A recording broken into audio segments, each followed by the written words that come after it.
ఈ wrong route లో వచ్చే లుచ్చా లోఫర్ గాల వల్ల మాత్రమే ఈ రోడ్డు ప్రమాదాలు 99% జరుగుతుంది ఈ లుచ్చా లోఫర్ గాల వల్లనే.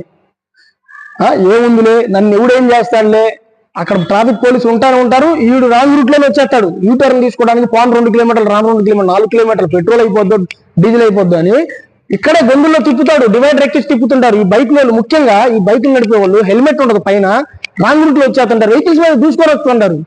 పక్కన ట్రాఫిక్ పోలీసులు ఉన్నా కూడా కళ్ళప్పగించి చూడడం తప్ప చేసేది ఏం లేదు. కాబట్టి ఈ వ్యవస్థ మారాలి అంటే ఖచ్చితంగా రాంగ్ రూట్ లో వచ్చే వాళ్ళ వెహికల్స్ సీజ్ చేయాలి. ఫస్ట్ 3 months చాలండి, వాళ్ళని తిట్టొద్దు, కొట్టొద్దు, 3 నెలలు సీజ్ చేసి పడేస్తే దారికి వస్తారు. వెహికల్ లేకపోతే దాని అవసరం ఏంటనేది అప్పుడు తెలిసి వచ్చింది వాళ్ళకి. ఇంకా మారకపోతే 1 year పాటు, రెండోసారి దొరికితే ఇంకా అసలు వెహికల్ ఇవ్వద్దు వాడికి. అట్లా ఆ సిస్టమ్ తీసుకురండి, ఖచ్చితంగా మార్పు వచ్చి తీరుతుంది. 99% ఖచ్చితంగా మార్పు వచ్చి తీరుద్దని నేను నమ్ముతున్నా. ఇంకోటి, పిల్లలకి ముఖ్యంగా ఇప్పుడు ఏం జరుగుతుందంటే డ్రైవింగ్ స్కూల్లో చేరుతున్నారు, అది డ్రైవింగ్ లైసెన్స్ కోసం, లేకపోతే కారు నేర్చుకోవడానికి, ఇంకో దానికి. ఏం జరుగుతుందంటే ఆ డ్రైవింగ్ స్కూల్లో చేరడం